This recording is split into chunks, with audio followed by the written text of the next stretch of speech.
ሰላም ጤና ይስጥልኝ። የተከበራችሁና የተወደዳችሁ የቲጂ ዩቲዩብ ቻናል ተከታታዮች እንዴት ዋላችሁ? እንዴት አመሻችሁ? እንዴት አደራችሁ? እንዴት አረፈዳችሁ? ሁላችሁም እንግዲህ እንደ የሰዓት አቆጣጠራችሁ ሁላችሁም በእግዚአብሔር ሰላም ብያችኋለሁ። ሰላማችሁ ይብዛልኝ ወዶችዬ። ላይክ፣ ሰብስክራይብ፣ ሼር እያደረጋችሁ ስለምታበረታቱኝ ከልብ አመሰግናለሁ። አሁንም ላይክ፣ ሰብስክራይብ፣ ሼር ማድረጋችሁን አትርሱ።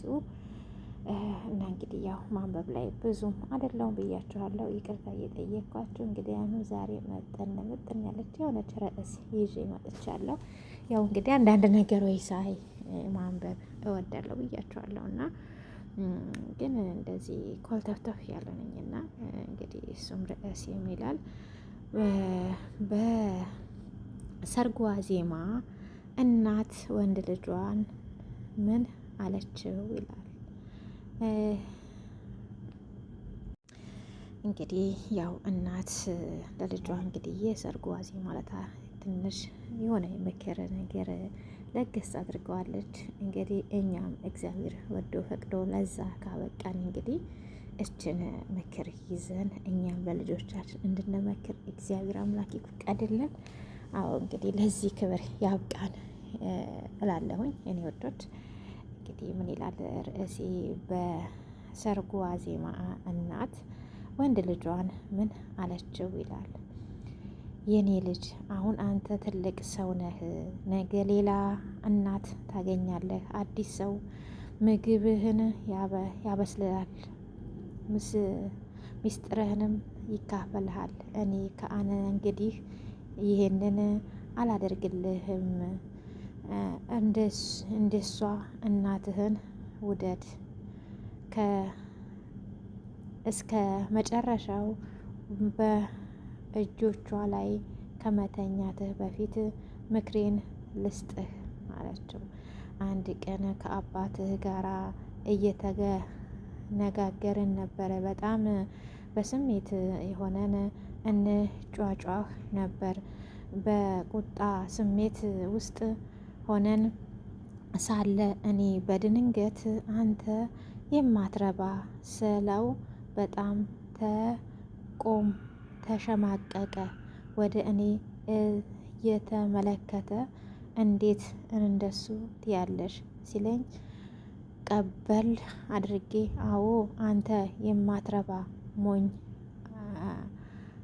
እብድ ብዬ ያለ የሌለውን የስድብ ናዳ አወረድኩበት። ታዲያ እሱ ምን እንዲያደርግ ታውቃለህ? ምን እንዳደረገ ታውቃለህ? እስቲ ገምት። ሊደበድበኝ ይችል ነበር፣ ግን እጆቹን ሳይዘረጋ ምንም ሳይለኝ መዝጊያውን አላትሞ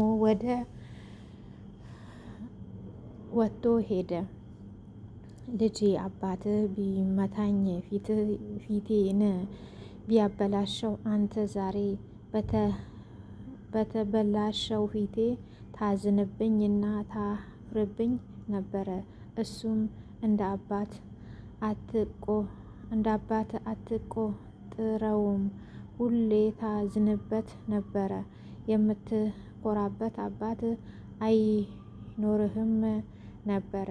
ልጄ ሚስትህን እንዳትመታት፣ ብትሰድብህም ብታዋርድህም ከአጠገቧ ለጊዜው ዞር በል። ኋላ ላይ ነገሮችን ይስተካከላሉ። እንግዲህ ሚስትህ ስታበሳጭህ ይሄንን እንደኔ ታሪክ አስታውስ። ካቋረጥኩት ልቀጥል። ልጄ ልክ ብቻዬን ትቶኝ እንደሄደ ስለሰደብኩት በጣም ጸጸተኝ። ታዲያ የተጣላን ቀን ምሽት አንድ አልጋ ላይ አብረን አደርን። የሚቀጥለው ቀን ማድረግ የሚኖርብኝን ሁሉ አድርጌ ይቅርታ ጠየቅኩት። እሱም ተቀበለኝ። ታዲያ የዛን ቀን ምን አደረግኩ መሰለህ? የሚወደውን ምግብ አዘጋጅቼ ስሰጠው ደስ እያለው በላ። ከዛ ቀን በኋላ ከፊቴ ክፉ ቃል አላወጣም። ለእሱም ያለኝ ክብር እርሱ እጥፍ እየጨመረ መጣ። አንድ በጣም አስፈላጊ ነገር ማድረግ ያለብህ ነገር አለ። ሚስትህ በደንብ አድምጣት። ጋሻና መከታ ሁናት። በጭንቅ ጊዜ ከኋላዋና ከጎኗና ጓደኞችህን ቢጠሏትም ያንተ ንግስት እንደሆነች አሳያቸው። ታውቃለህ፣ አጎትህ አይወደኝም ነበር። አባትህ ግን ስለኔ ያለውን አስምኖት ሀሳቡን አስለውጦት እኔን ይደግፈኝ ነበር። ልጄ፣ አንድ ቀን አባትህ 3 ሰዎች ወደ ቤት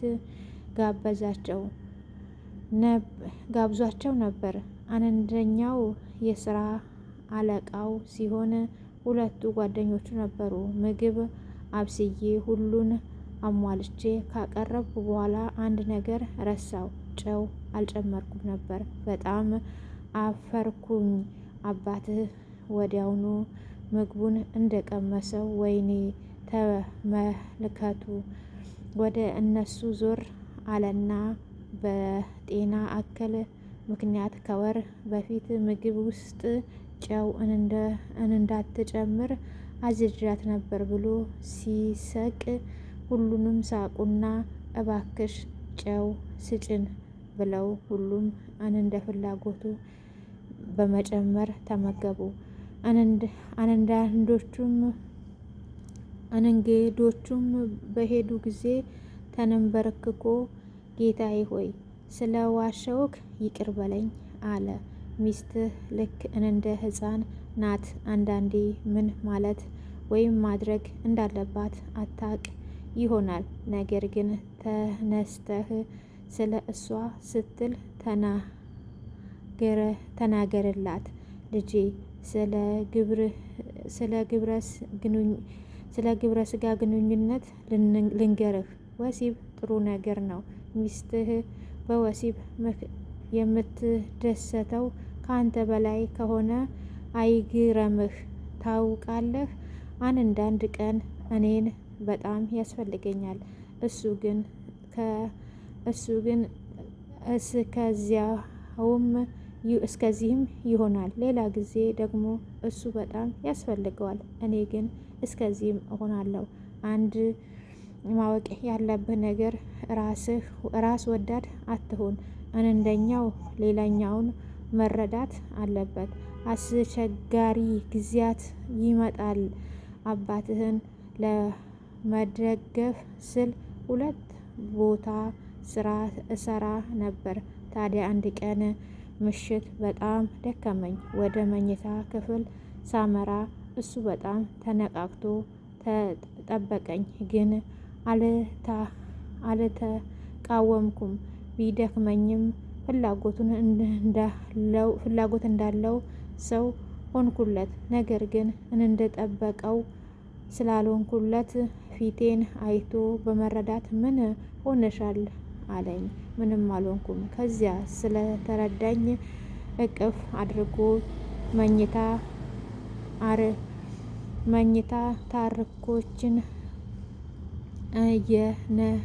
የመኝታ ታሪኮችን እየነገረኝ እንቅልፍ ወሰደኝ። ወሲብ የሁለት ሰው የአእምሮ እና የአካል ዝግጅት ይጠብቃል።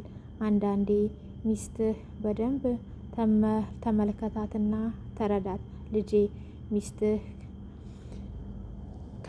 ልጄ ከሚስትህ ጋር የትም መሄድ ልማድ አድርገው። ከዚህስ ውጪ ስትሆን ከሚስትህ ጋር አሳልፍ። አንድ ሰው ከሚስትህ ውጪ ብቻህን ቤቱ እንድትመጣ ከጋበዘ ተጠንቀቅ። ሁሉ እኔን እንደምትወደኝ ችግሮችን እንደምትነግረኝ አውቃለሁ።